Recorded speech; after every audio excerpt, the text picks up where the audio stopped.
Hello students, welcome to my YouTube channel. बच्चा हम लोग कर रहे हैं class 12th maths new NCERT का चैप्टर 1 रिलेशंस एंड फंक्शंस और उसकी एक्सरसाइज 1.1 के 10 क्वेश्चन से हम आज स्टार्ट करने वाले हैं। इसके पहले के सारे क्वेश्चंस या सारी पुरानी वीडियोस अगर आप देखना चाहते हैं तो उन सबका लिंक आपको डिस्क्रिप्शन बॉक्स में मिलेगा, आप वहां से चेकआउट कर सकते हैं। तो चलिए आज हम स्टार्ट करेंगे क्वेश्चन नंबर 10 से। क्वेश्चन नंबर 10 में बोला है give an example of a relation which is, first में बोला है symmetric but neither reflexive nor transitive, second है transitive but neither reflexive nor symmetric. ऐसे करके हमें 3 क्वेश्चन और दिए हुए हैं। तो बच्चा इसमें हमें सिर्फ रिलेशन के एग्जाम्पल देने हैं, मतलब आप चाहें तो एग्जाम्पल रोस्टर फॉर्म में दे सकते हैं या सेट बिल्डर फॉर्म में दे सकते हैं, आपकी मर्जी। और इस वाले क्वेश्चन के आंसर सभी के अलग अलग होंगे क्योंकि हम एग्जाम्पल तो कुछ भी चूज कर सकते हैं। तो हम सीधे रिलेशन के एग्जाम्पल की बात नहीं करते हैं, हम स्टार्ट कर रहे हैं यहाँ से एक सेट लेकर। सेट को मैंने ए नाम दिया है, सेट में एलिमेंट्स हमने लिए हैं 1 2 3। अब बच्चा एक ही सेट लिया है तो हमें क्या करना होता है, हमारे पास सेट होता है, फिर हम उसका निकालते हैं कार्टेशियन प्रोडक्ट, फिर कार्टेशियन प्रोडक्ट से निकलता है हमारा रिलेशन। तो वही चीज हम यहाँ पे फॉलो कर रहे हैं। हमने एक सेट ए ले लिया जिसमें सिर्फ 3 ही एलिमेंट है, आप चाहें तो कुछ और एलिमेंट्स भी ले सकते हैं।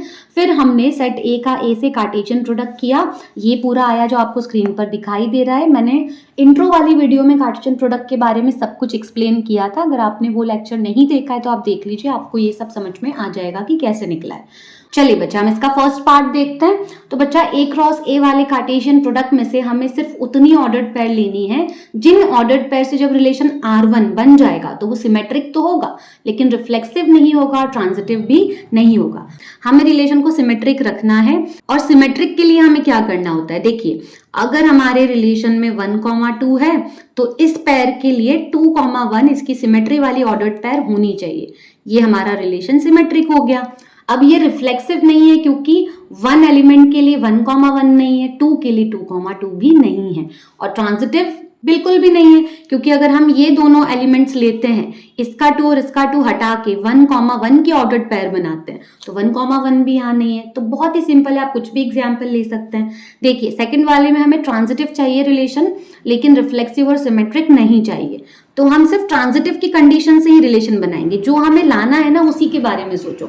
तो देखिए ट्रांजिटिव में क्या होता है, अगर हमारे पास 1, 2 वाली ऑर्डर्ड पेयर है तो अगली 2 से स्टार्ट होनी चाहिए, तो अगली 2 से स्टार्ट ये वाली ले लेते हैं हम 2, 3 और फिर इसका 2 और इसका 2 छोड़कर 1 और 3 से जो ऑर्डर्ड पेयर बनेगी वो भी यहाँ होनी चाहिए, तो वो वाली ऑर्डर्ड पेयर भी हम यहाँ ले लेते हैं। बस और कुछ लेना ही नहीं हमें, बस जो बोला है उसी के हिसाब से ऑर्डर्ड पेयर ले लो, रिलेशन तैयार हो जाएगा।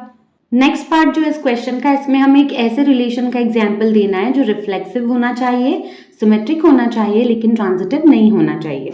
अब देखिए इस रिलेशन को हम R3 नाम देने वाले हैं, आप कुछ भी नाम दे सकते हैं। सबसे पहले याद कीजिए हमने जो सेट A डिफाइन किया था उसमें 1, 2, 3 3 एलिमेंट्स थे, तो 1 के लिए अगर ये रिलेशन रिफ्लेक्सिव है तो 1, 1 वाली ऑर्डर्ड पेयर होनी चाहिए, 2 के लिए 2, 2 वाली होनी चाहिए और 3 के लिए 3, 3 वाली होनी चाहिए। ये 3 ऑर्डर पेयर के बाद आपका रिलेशन रिफ्लेक्सिव तो हो जाता है। अब सिमेट्री के लिए हम एक ऑर्डर्ड पेयर डिफाइन करते हैं और उसका सिमेट्री वाला ऑर्डर्ड पेयर ले लेते हैं। जैसे हमने यहाँ पे सपोज कीजिए लिया 1, 2 और इसी की सिमेट्री वाला ऑर्डर्ड पेयर 2, 1। ठीक है, एक ऑर्डर्ड पेयर और ले लेते हैं 3, 2 एंड 2, 3। रिफ्लेक्सिव के लिए ये हमने 3 ऑर्डर्ड पेयर ली, सिमेट्री के लिए ये वाली और इसका सिमेट्री ऑर्डर्ड पेयर और ये वाली और इसका सिमेट्री ऑर्डर्ड पेयर, और इसके बाद हमने रिलेशन खत्म कर दिया। अब देखिए हम चेक करेंगे कि ये कहीं ट्रांजिटिव तो नहीं हो गया क्योंकि हमें तो ट्रांजिटिव नहीं चाहिए।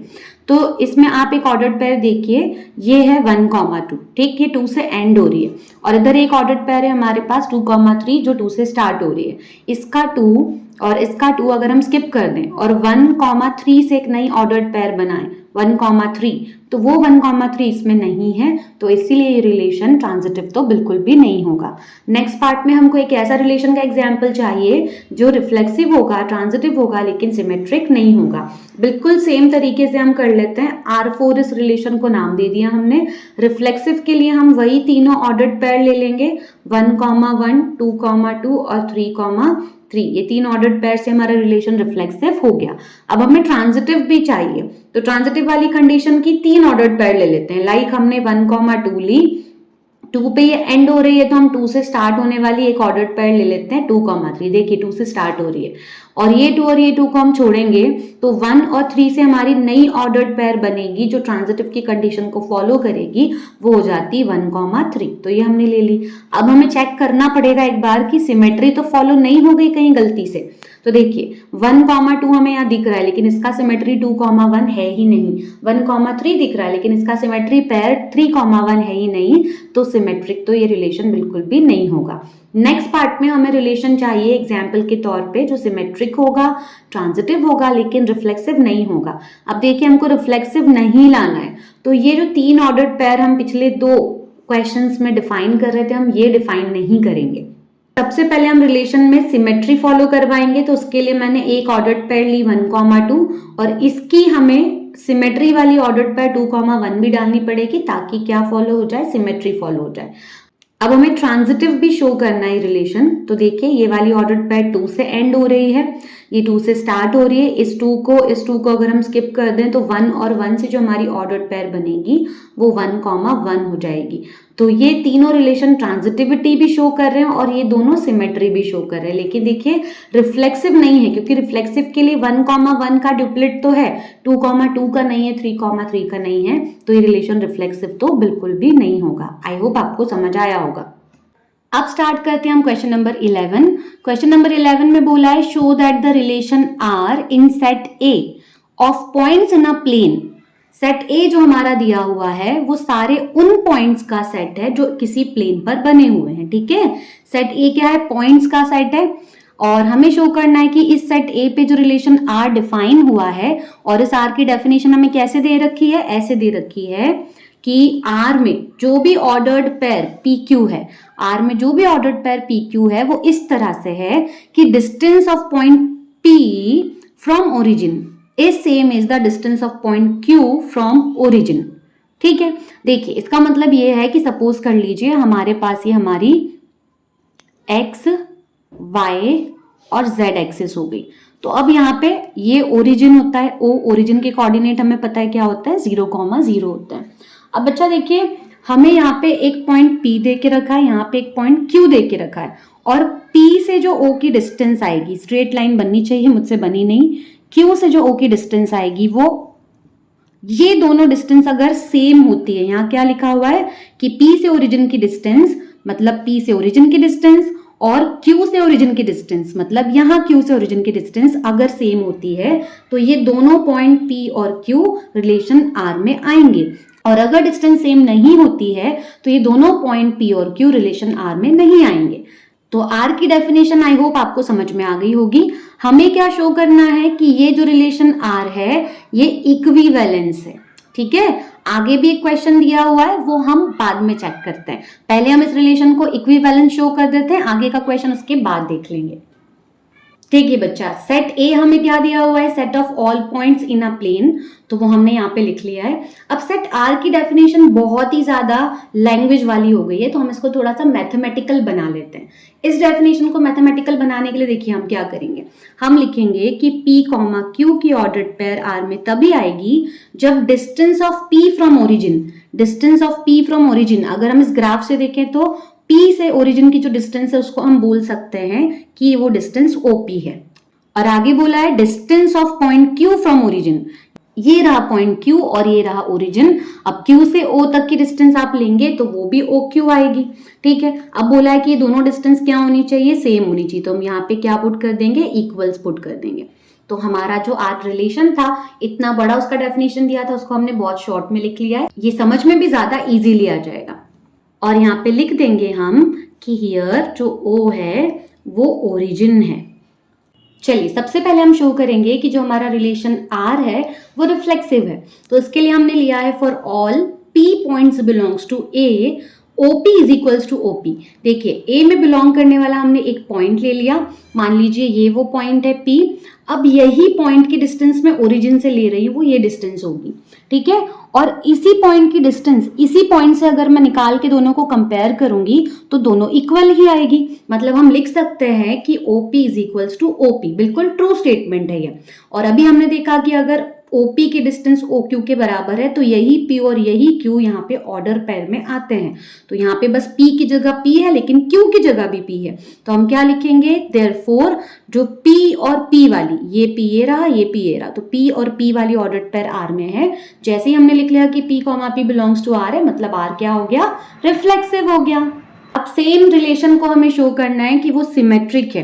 तो देखिए, इसके लिए हमने लिया फॉर ऑल और 2 पॉइंट लिए P Q belongs to A। इन दोनों पॉइंट पे हमने एक ऑर्डर्ड पेयर खुद से ले ली P, Q, और ये ऑर्डर्ड पेयर हमने बोला कि कहाँ पे बिलोंग कर रही है, कौन से सेट में बिलोंग कर रही है, रिलेशन R में बिलोंग कर रही है। और देखिए, अगर P, Q R में होगी, इसका मतलब क्या होगा कि इस P की डिस्टेंस ओरिजिन से OP और इस Q की डिस्टेंस ओरिजिन से OQ क्या होगी, बराबर होगी। ठीक है, अगर पॉइंट P की डिस्टेंस O से पॉइंट Q की डिस्टेंस O से निकालने पे दोनों डिस्टेंस बराबर आ रही है, तो मैं इनको आगे पीछे करके भी लिखूं, मतलब मैं OQ को पहले और OP को बाद में लिखूं, तब भी तो डिस्टेंसेस बराबर ही होगी ना। अगर हम इनका ऑर्डर चेंज कर देंगे तो डिस्टेंस तो चेंज नहीं हो जाएगी। तो यहाँ भी वही मतलब निकल रहा है कि OP OQ बराबर है, और यहाँ भी वही मतलब निकल रहा है कि OP OQ बराबर है। लेकिन यहाँ क्योंकि Q पॉइंट पहले है, तो हम अब ऑर्डर्ड पेयर में Q पहले लिखेंगे, और हम लिखेंगे कि Q, P जो है वो R से बिलोंग करती है। अब हमने लिया क्या था कि PQ R में है, और उसके लिए हमने उल्टा वाला, सिमेट्री उल्टा वाला ऑर्डर्ड पेयर ले लिया कि QP भी R में है, मतलब हमारा जो रिलेशन R है वो क्या हो गया, सिमेट्रिक हो गया।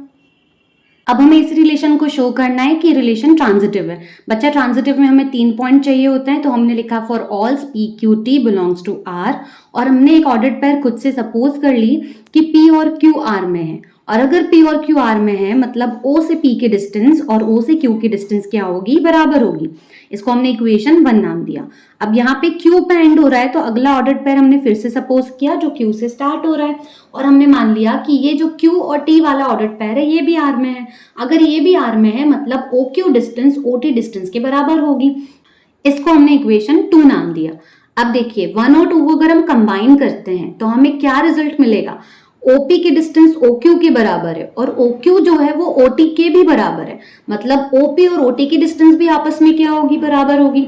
तो दोनों इक्वेशन को कंबाइन करने के बाद हमें मिलता है कि OP OT इक्वल से सेम है दोनों की डिस्टेंस, और इसीलिए P और T से जो ऑर्डर्ड पेयर बनेगी वो भी R में है, और हमारा R इस तरह से क्या प्रूव हो जाता है, ट्रांजिटिव प्रूव हो जाता है। क्योंकि R रिफ्लेक्सिव भी प्रूव हुआ, सिमेट्रिक भी प्रूव हुआ, ट्रांजिटिव भी प्रूव हुआ, इसलिए R एक इक्विवेलेंस रिलेशन है। अब बच्चा, इस क्वेश्चन में हमें एक और क्वेश्चन पूछा हुआ था, हमने यहाँ तक तो प्रूव कर दिया कि हमारा R जो है वो एक इक्विवेलेंस रिलेशन है। अब हमें आगे बोला है कि further show that set of all points related to a point P जो कि नॉट इक्वल है 0,0 से, is the circle passing through the P with origin as centre. तो बेसिकली एक नए सेट की बात हो रही है जिसमें वो सारे पॉइंट आएंगे जो P से कनेक्टेड हैं, P से रिलेटेड हैं, और P जो है वो कभी भी 0,0 के इक्वल नहीं हो सकता। तो वो बोल रहे हैं कि उस सेट में जितने भी पॉइंट होंगे उन पॉइंट को मिलाकर हमारे पास एक सर्कल बनेगा जो P पॉइंट से भी पास होगा, और उसका जो ओरिजिन होगा वो सेंटर होगा। देखिए बच्चा, हमने यहाँ पे ये XYZ एक्सिस ली थी जिसमें हमने ऑलरेडी P और Q पॉइंट लिया हुआ है, और P और Q पॉइंट इस तरह से हैं कि OP की जो डिस्टेंस है वो OQ की क्या है, बराबर है। सपोज कर लो मैं एक और पॉइंट यहाँ पे ले लेती हूँ, मान लीजिए पॉइंट T है, और T भी ऐसा है कि OP की डिस्टेंस OT के भी बराबर है। ठीक है, मैं एक और पॉइंट यहाँ पे ले लेती हूँ जिसका नाम है S, और S भी ऐसे है कि OP की डिस्टेंस OS से बराबर है। एक पॉइंट और ले लेती हूँ जिसका नाम है A, और ये भी ऐसे है कि OP के डिस्टेंस OA से भी बराबर है। ठीक है, हमें वो सारे पॉइंट लेने हैं जो P से कनेक्टेड है। देखिए, Q भी P से कनेक्टेड है, T भी P से कनेक्टेड है, S भी P से कनेक्टेड है, और A भी P से कनेक्टेड है। ऐसे और भी पॉइंट्स हम ले सकते हैं, जितने ले सकते हैं उतने ले लीजिए।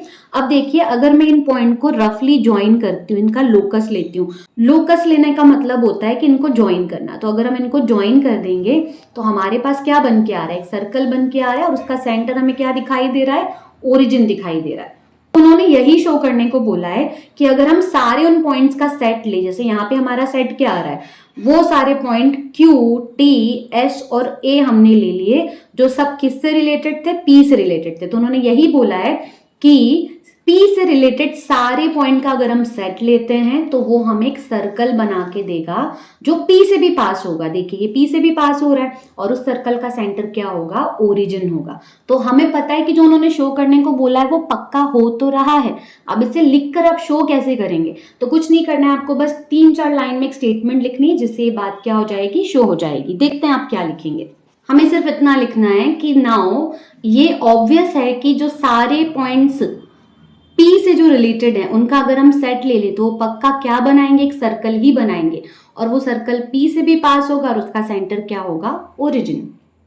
क्वेश्चन नंबर 12 की बारी है। अब क्वेश्चन नंबर 12 में क्या कहा है हमें, show that the relation are define in set A. हमें एक रिलेशन आर दिया हुआ है जो सेट ए पर डिफाइन है और सेट ए जो है वो सारे ट्राइंगल्स का सेट है। ठीक है, सारे ट्राइंगल का एक सेट बना लिया, उसको ए बोल दिया और इस ए सेट पे हम आर डिफाइन कर रहे हैं। आर की डेफिनेशन दे रखी है कि आर वाले रिलेशन में वही ऑर्डर्ड पेयर आएगी, वही T1 और T2 आएंगे जिनमें इस तरह से रिलेशन हो कि T1 जो है वो T2 के क्या हो, सिमिलर हो। ठीक है, हमें शो करना है कि ये इक्विवेलेंस रिलेशन है। बिल्कुल अभी हमने जैसे किया वैसे ही होगा। अगर आपने क्लास 10th का सिमिलैरिटी का कॉन्सेप्ट पढ़ा होगा तो आपको पता होगा कि सिमिलर का मतलब क्या होता है, बट मैं एक बार बता देती हूँ। देखिए हमारे पास सपोज कर लीजिए यहाँ पे 2 ट्राइंगल्स हैं, एक ये रहा और एक ये रहा। ठीक, इसकी जो साइड्स हैं वो क्या हैं, 3, 2 और 6 है और इसकी साइड्स की जो लेंथ है वो कितनी है, 6, 4 और 12 है। अब देखिए इसकी जो साइड्स हैं, करस्पॉन्डिंग साइड्स हैं, जैसे ये वाली साइड है इसकी लेंथ 3 है, इसकी करस्पॉन्डिंग साइड जो है उसकी लेंथ 6 है, तो मुझे दोनों को अपॉन में लिखना है। फिर इसकी बेस वाली साइड 2 है, इसकी करस्पॉन्डिंग साइड 4 है, इनको भी अपॉन में लिखा। इधर वाली साइड 6 है और इधर वाली साइड इसके अपॉन में लिखा 12। और हम दोनों को अगर कैंसिल आउट करें, सिंपलेस्ट फॉर्म में लिखे, तो सबका आंसर कितना आएगा, 1/2। इस साइड का इस साइड से, इस साइड का इस साइड से और इस वाली साइड का इस साइड से, इनको बोलते हैं हम करस्पॉन्डिंग साइड। तो हमने तीनों करस्पॉन्डिंग साइड्स का रेशियो लिया, ये रेशियो ही होता है।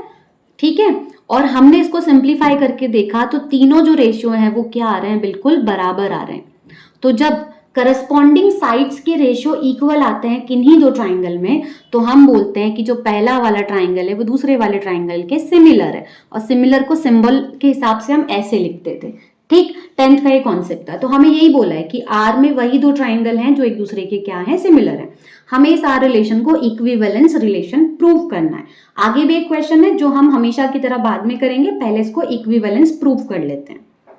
चलिए बच्चा, सबसे पहले हम शो कर देते हैं कि हमारा रिलेशन आर रिफ्लेक्सिव है। इसके लिए मैंने एक ट्राइंगल लिया है T1 जो कि ए सेट से बिलोंग करता है। अब देखिए क्या ये T1 ट्राइंगल खुद अपने आप के सिमिलर होगा, ऑब्वियसली होगा।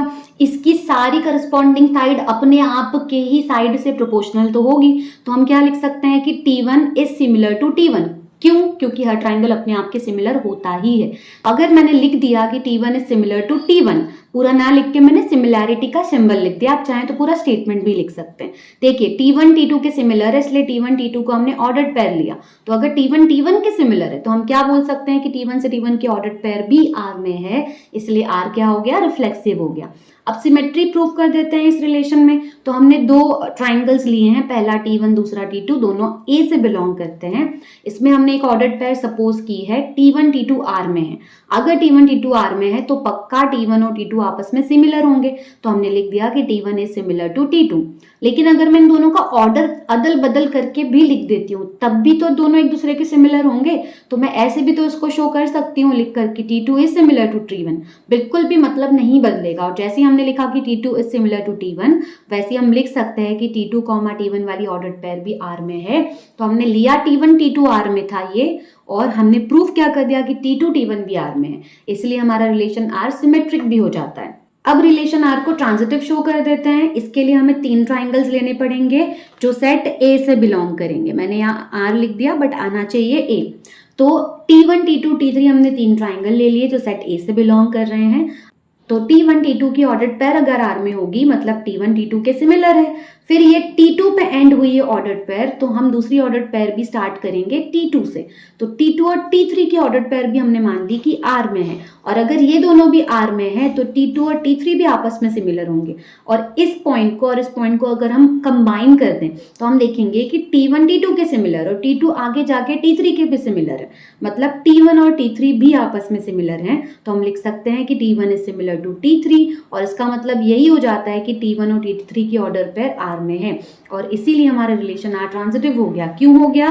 क्योंकि हमने एक ऑर्डर्ड पेयर R में मानी थी, वो T2 पे एंड हुई, तो उसी से स्टार्ट होती हुई दूसरी ऑर्डर्ड पेयर भी R में सपोज की, और फिर इस T2 को हमने छोड़ दिया और इसके T1 और इसके T3 से नई ऑर्डर्ड पेयर बनाई, और वो भी R में होनी चाहिए, तभी हमारा रिलेशन ट्रांजिटिव होता है, जो कि हमने प्रूव कर दिया कि R में है। तो रिलेशन हमारा ट्रांजिटिव भी प्रूव हो गया। और क्योंकि रिलेशन रिफ्लेक्सिव भी है, सिमेट्रिक भी है, ट्रांजिटिव भी है, इसलिए इक्विवेलेंस हो जाएगा। देखिए हमने यहाँ तक का क्वेश्चन तो सॉल्व कर दिया, अब एक पार्ट और दे के रखा है इसमें, वो भी देख लेते हैं। आगे बोला है कंसिडर करो 3 राइट एंगल ट्राइंगल्स हैं हमारे पास, ठीक है। 3 राइट एंगल ट्राइंगल है, एक तो T1 है जिसकी साइड है 3, 4, 5 के बराबर, एक तो T2 है जिसकी साइड्स है 5, 12 और 13 के बराबर, और एक T3 है जिसकी साइड्स हमें दे के रखी है 6, 8 और 10 के बराबर। अब हमें पूछ रहे हैं कि T1, T2, T3 में से कौन से ट्राइंगल आपको लगते हैं कि आपस में रिलेटेड है। रिलेटेड है मतलब कि ये सिमिलर वाली कंडीशन को फॉलो करते हैं, मतलब T1, T2, T3 में से हमें बताना है कि कौन से 2 ट्राइंगल आपस में सिमिलर है। देखिए बच्चा, हमें एक तो ट्राइंगल T1 दिया हुआ है जिसकी साइड हमें दे के रखी है 3, 4 और 5। एक ट्राइंगल T2 दिया हुआ है जिसकी साइड हमें दे के रखी है 5, 12 और 13, और एक ट्राइंगल और है T3 जिसकी साइड हमें दे के रखी है 6, 8 और 10, और ये सारे ट्राइंगल हमारे राइट एंगल ट्राइंगल्स हैं। राइट एंगल ट्राइंगल्स आपको पता है ना, एक एंगल 90 डिग्री होता है जिसपे पाइथागोरस थ्योरम एप्लीकेबल होती है। देखिए मैंने आपको सिमिलैरिटी में क्या समझाया था कि हमें 2 ट्राइंगल्स की साइड्स का ऐसे रेशियो लेना है। तो एक ट्राइंगल में T1 लेती हूँ और एक ट्राइंगल में T2 लेती हूँ। तो T2 अगर मैं यहाँ पे 5 ले लूंगी तो अगली इसकी साइड्स का रेशियो क्या होगा, 4/12। अगली साइड्स का रेशियो कितना होगा, 5/13। और बिल्कुल भी मैं इसको सिंप्लीफाई करके देखूंगी तो ये बराबर तो बिल्कुल भी नहीं आएगा, ये तो प्राइम नंबर्स हैं तो ये तो सिंप्लीफाई हो ही नहीं सकते। तो 3/5 1/3 के बराबर नहीं है, और वैसे ही ये 5/13 के भी बराबर नहीं है। तो यहाँ पर सिमिलैरिटी वाली कंडीशन नहीं लग रही है। तो अब हम चेक करते हैं T1 के साथ T3, ठीक है। T1 के साथ हम क्या चेक कर रहे हैं, T3। तो T1 की साइड हमारे पास 3 है, इसकी करस्पॉन्डिंग साइड 6 है। फिर T1 की साइड 4 है, इसकी करस्पॉन्डिंग साइड 8 है। फिर T1 की साइड हमारे पास 5 है और इसकी करस्पॉन्डिंग साइड हमारे पास 10 है।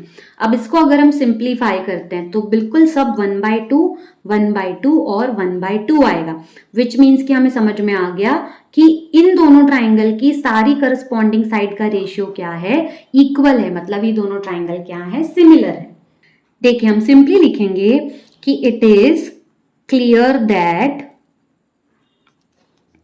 3/6, 4/8 एंड 5/10 इक्वल है। यहाँ पे इक्वल लगा दिया हमने, और ये कौन से ट्राइंगल्स के लिए हमने, T1 एंड T3 के लिए लिया है, ठीक है।